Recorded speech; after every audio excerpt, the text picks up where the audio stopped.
وہ لوگ جو عمل کیے برے، ثم پھر، تابو توبہ کیا،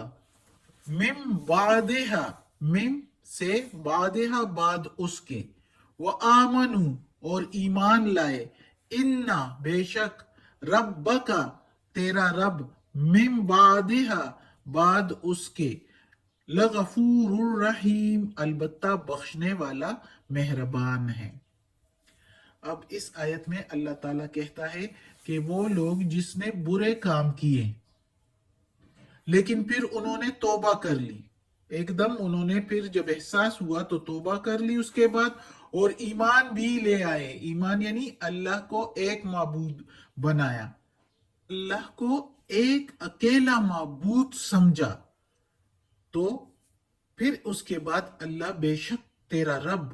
بخشنے والا مہربان ہے۔ ایک اللہ کو معبود سمجھنا، یعنی اگر برے کام بھی کریں تو اس کے بعد اگر توبہ کریں، لیکن یہ آیت چونکہ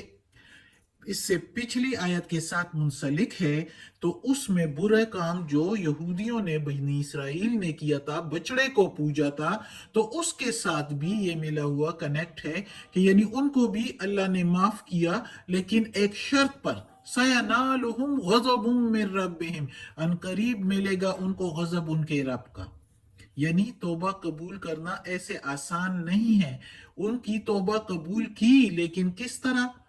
کہ جنہوں نے بچڑے کو پوجا تھا ان سب کو قتل کیا جائے، اور کیسے قتل کیا جائے؟ جنہوں نے بچڑے کو نہیں پوجا تھا وہ ان کو قتل کریں، اور